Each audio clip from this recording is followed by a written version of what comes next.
Cool. We are live. We're recording. Hope you guys are having a great day so far. I've been feeling a little under the weather these past couple of days, and I feel like it's something that has just been like going around constantly. Like we have a lot of clients, or quite a few, who have experienced some kind of sickness lately, and then obviously myself, my son, especially like with daycare. I feel like it's just a constant revolving door of, okay, I get sick, he gets sick, my wife gets sick, and it's just like constant over and over. So I'm hoping within these next couple of weeks or next couple of days that at least gets a little bit better. But I hope, if you're listening, if you're watching, hope you're hanging in there at least. So today I wanted to jump on here and talk a little bit about, you'll maybe see from the title, something along the lines of like, don't overcomplicate the non-complicated. And what this is all going to be about is meal planning, putting your meals together, and some tips, some things to really focus on with your meals, and some things to like not focus on so much with your meals. Because I find that this is one of the biggest things that a lot of people struggle with, and I think they just really overthink it. They think that there are, these special recipes that they need to have in their diet, or special foods that they need to have. They think that there are, these special like superfoods that ignite fat loss and this and that. And you're really overthinking things, and overthinking the wrong things. Like when it comes to fat loss and nutrition, there are some basics that are very simple, that if you stay consistent with those, that'll help. And then there are some more complicated aspects of losing fat, which is why it's so hard, right? If it was so simple and easy and basic, everyone would be able to lose fat successfully and wouldn't need to hire a coach or wouldn't need help at all. So there is some complicated aspects of fat loss, especially long-term, and keeping it off. But it's not so much the food sources or the foods that you're eating, which I'll kind of get into, like what are the complicated parts of fat loss? What are the non-complicated parts? And parts that I think people are overthinking. So when it comes to like putting your meals together, right? And this came about because I was having a conversation with the client in her check-in. She asked about like putting meals together for when her kids have game days like long on a Saturday. So like maybe one game's at 10 a.m. and then the other game's at 1:30, and it's an hour drive both ways. So she can't necessarily go home and then go back to the game in between. And then by the time like she gets to the game, goes through the whole entire Saturday and gets home, it's going to end up being like, 4 or 5 p.m. So she's spending the whole day basically there. And she was asking about like, should I take snacks? Should I try to find something to eat there? What should my meals look like? And I think people just overthink this aspect a lot. And what I did was I sent her this message going over, a couple of options, some ideas of things to take, and really simplified it for her. And the way to simplify this is when you're putting together meals, like I said, don't overcomplicate it, and don't think that there are special superfoods that you need to have. There are specific ingredients you necessarily have. There are 3 main key things we want most of our meals to have, if not all of our meals to have, that's going to help us set ourselves up for fat loss. And those 3 things are, number 1, the calorie content of the meal. We need to be eating in a calorie deficit overall for the whole day to lose body fat. Now, what that calorie deficit looks like for you, what that calorie range looks like for you to achieve that, is going to be totally different than what, Jesse, what their calorie number looks like, Susie, what her calorie number looks like. It's going to be different person to person based off of how much activity they're doing, what their age is, genetics, what kind of workouts they're doing, how active they are throughout the day, etc. But overall, to be in a calorie deficit, or to lose fat, you have to be in a calorie deficit. So the total calorie content of that meal is going to matter the most, because if you're having a meal that is like 1,500 calories, but you need to eat 1,700 in the whole day to lose body fat, then that's going to set you up for failure, right? So the first thing we have to think of is how many calories are in this meal. And if, let's say, you have to eat, let's say 1,800 calories to lose fat, and you eat 3 meals a day, then that means the meal that you choose to have in any given moment probably should be somewhere around, 600-ish calories, because, if you're dividing them evenly throughout the day to help you feel full and satisfied throughout the entire day, it's probably roughly 600 calories you want to aim for. So that's kind of the first aspect. The second aspect of our meal that we want to think about is making sure it includes protein.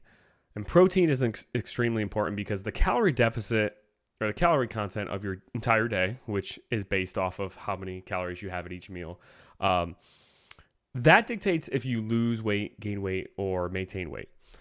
But the protein ensures that a lot of that weight you lose, if not all of it, is going to be body fat. Because if you eat a low protein intake but lose a bunch of weight, your muscles need that protein intake to basically replenish themselves, especially if you're working out. Your body needs that protein to recover from that to prevent your body from actually breaking down protein, breaking down muscle mass for energy. So the calorie content of your day dictates if you lose weight, gain weight, or maintain weight, and the protein intake of your day dictates what kind of weight you're losing. Is it muscle and fat, or is it just fat? So that's why protein is so important, is to basically keep muscle mass and make most of the weight you lose actual fat mass, if not all of it. So you want to make sure you're including the amount of protein that your body needs in that meal based on how many meals you normally have per day. So if you normally have 3 meals per day, and let's say you're a person who needs 120 grams of protein, you want to have around 40 grams of protein in that meal. So those are the first 2 components to focus on: calories and protein. The third component you want to focus on is fiber. And fiber is really important because fiber helps us to feel full throughout the day.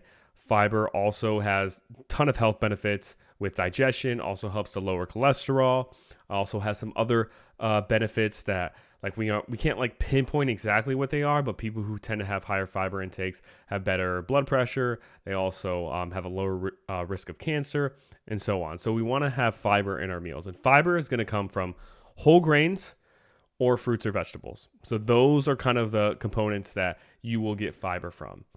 So when you're thinking about putting your meals together, don't think about, okay, am I having this specific food, or I'm having this specific type of bread necessarily, or this specific brand of protein or yogurt or protein bar, but just think, okay, does this meal, the calorie content of it, fit close to what I would need per meal, depending on how many meals I normally have to hit my calorie intake for the day?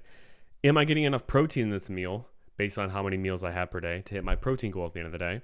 And am I getting a good enough fiber? And rough recommendations for fiber are around 25 grams for women and around 38 grams for men.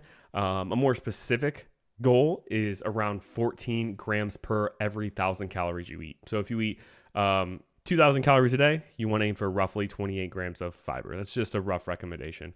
So if you have around 3 meals per day and you're aiming for 25 grams of fiber, that's going to be around 8 grams of fiber you'll want to try to get in at each meal, assuming you're not having snacks, if you're just having 3 meals. So calories, protein, fiber, and then just making common sense decisions of, okay, is this a generally whole and healthy food? Go back to, second grade, third grade in health class, wherever, where you learn generally what healthy foods are. Don't think to this random person called Liver King that you saw online, who was probably juiced up on a ton of steroids, talking about, actually he did get caught on doing a lot of that. But don't think about him in this post where he was in the vegetable aisle and said vegetables are, harming your health or something like that. Don't think about some random clickbait title that you saw on TikTok of some guy going over fruits and saying, oh, bananas are bad for you, killing you. Go back to the basic 3rd grade level nutrition principles of, eating plenty of fruits and vegetables, whole grains, lean meats. And if you follow those general principles for most of your meals, hit the right amount of calories and protein and fiber for your body, you are going to be set up for success. It's that simple. The meal planning part of it, having those, 3 components, calories, protein, and fiber, the right amounts for you, generally eating healthy. I always say, make at least 80% of your diet kind of whole, unprocessed, common sense, healthy foods. Then the other 20%, if you want to have a little bit of fun, have a piece of candy here or there or a cookie, every single day. If it's a small amount of your calories, around 20%, then that's totally fine. But make most of your meals the whole, unprocessed foods. Hit your calorie, protein, and fiber requirements for the day, and you're going to be golden. that's as simple as what it is. And it's doing that repeatedly day in and day out, with the right amounts of calories and protein for you, making the right adjustments to those totals when needed every single week. But that's what's going to get you results. Like whether you have Ezekiel bread or you have some other kind of whole grain, high protein bread, it's not going to make any difference. Like don't stress about what kind of bread you're having on your sandwich. And that is something that I told this client. I gave her some ideas and I was like, one of the most simple things that people overlook is just making a basic sandwich, putting it in a cooler and taking it, on these long game days. So get some whole grain bread, get some lean protein like buffalo chicken or some kind of shredded turkey, get some maybe low fat or reduced fat cheese, get some lettuce and some vegetables to put on that, get some kind of light sauce so you're not like dousing your sandwich in some really high calorie like mayonnaise or something. And then take, some fruit. Maybe take a couple protein bars in case you get hungry in between there, and like you're golden. Like that's all you need to do, and you just need to track that, account it in your total calories and protein, and you're going to see results. Obviously, if you're hitting the right numbers for you. So that's the easy part. Putting your meals together shouldn't be a complicated thing. The complicated part, if there is a complicated part when it comes to nutrition, is finding out what calorie and protein level works for you. This is the part where people should be getting hung up on. Like you shouldn't be spending all this time stressing about like, okay, what kind of foods you're eating specifically. You should be not stressed about it, but the most important part is, are you eating the total amount of calories through the day for your body to respond best? Are you eating the total amount of protein throughout the day for your body to respond best? Are you eating enough fiber for your body to respond best? Are you consistently doing that day to day? So like, don't overcomplicate the meal planning part when there's already a slightly more complicated part, actually a pretty much more complicated part, which is the calorie component of it, in knowing when to increase calories, when to decrease calories, when do you need a diet break, when do you need a maintenance phase, when do you need a reverse diet, when do you need to just keep being consistent and not make any calorie changes, right? Like when are the like struggles you're seeing on the scale, when are those just you holding on to extra water weight versus you actually plateaued with fat loss? Like coming up with the answers to those questions and figuring out the answers to those, that's the complicated part. And that's like where, most people really succeed, and why our clients succeed is because obviously like I'm a coach and I coach them and I make those complicated decisions for them. I tell them every single week when we're going to decrease calories, when we're going to increase them, when we're going to increase or decrease protein, when we're going to go into diet breaks, when we're going to go into maintenance phases. I figure out that complicated stuff for them. So all they have to think about are the easy things of putting those meals together and hitting those totals at the end of the day. So I just want to come on here and remind you, like, and maybe not even remind you, maybe just educate you in general, because a lot of people fall into this trap where they believe that there are certain foods that are just so like key for results or important to eat for results, or there are some foods that automatically ruin all your results. For example, I was on a call with this client last night, and she wasn't a client at the time. It was actually just like a discovery call to talk about the program and see, if it was a good fit. But she texted me last night before she got back to me and told me that she was like on board, and she asked, hey, like, I know so-and-so eats a lot of Greek yogurt. I hate Greek yogurt. Am I going to have to eat Greek yogurt? I'm like, absolutely not. You do not have to eat Greek yogurt. There are plenty of other sources of protein. There will never be a certain food that I would ever tell a client you have to eat. Now, obviously, like a macronutrient and protein, yeah, I'm going to tell them, okay, you have to have some protein, or, you're going to suffer from a lot of health benefit or health defects, not even mentioning muscle loss. But like specific foods, I'll never tell someone they have to, because you don't have to. And then she texted me, she's like, okay, I'm in. I don't know if she was deciding her decision on just the Greek yogurt answer. Maybe she was, but she ended up signing on, so I'm really excited to work with her. But you don't have to eat specific foods. And, touching on this, like I've made this mistake in the past myself, like before I became a dietitian, going back years ago when I was in, I think it was middle school. There was this kid in middle school in my class, and he was like one of the first kids that I remember having like visible muscles. And I remember looking at his muscles, his biceps, and I was like, I want biceps like that. And for some reason, I had seen him eating a lot of carrots at lunch. And I was like, okay, I'm going to try to eat more carrots. So I don't know, like if we just had carrots in the house, or if I had asked my parents to buy carrots like specifically raw carrots, but I remember eating more carrots. And I also had some dumbbells at home. I think they were either 2.5 or 5 pounds each. And I actually got too strong for them. So I took like duct tape and duct taped them together. So I had like double. So either they were 2.5 or 5 pounds each, and then it ended up being 5 pounds or 10 pounds. But either way, I started lifting those, and I started eating carrots more often. And I kid you not, I swear I got more defined arms from doing that. And I attributed it to the carrots at the time, and now I know that that's completely silly, and that's not what it was.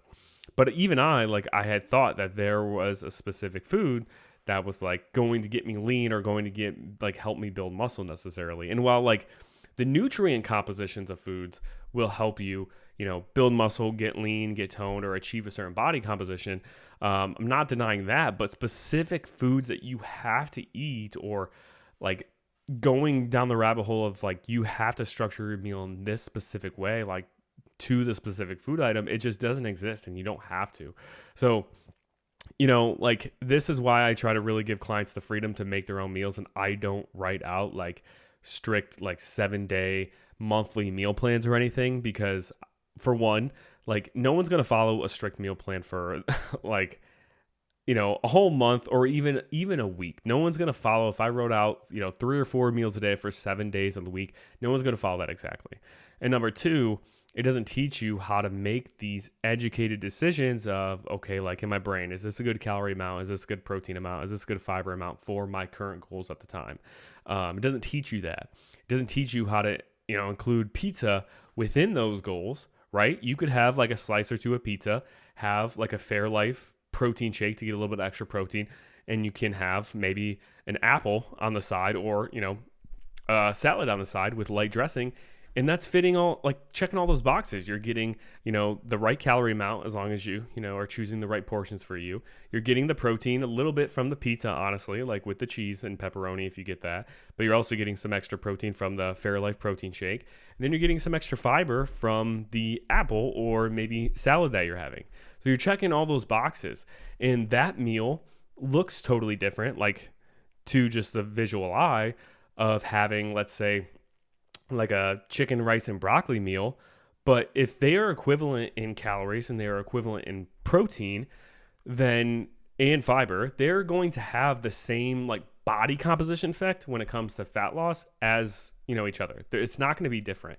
Maybe the meal with chicken, rice, and broccoli, it might help fill you up maybe a little bit more, because the rice will just have probably be a little bit more volume than the slice of the pizza per whatever the calories are. But that's just affecting maybe your fullness for the next, couple of hours versus the actual composition effect it has on your body. But if that fullness difference isn't huge and you feel like it's worth it because you want to enjoy a couple of slices of pizza on a Friday night with your family, then that works. So just wanted to come on here and remind you guys that like structuring your meals shouldn't be complicated. Calorie goal, protein goal, fiber goal, general principles of making most of that, healthy, unprocessed fruits and vegetables, whole grains, lean meats.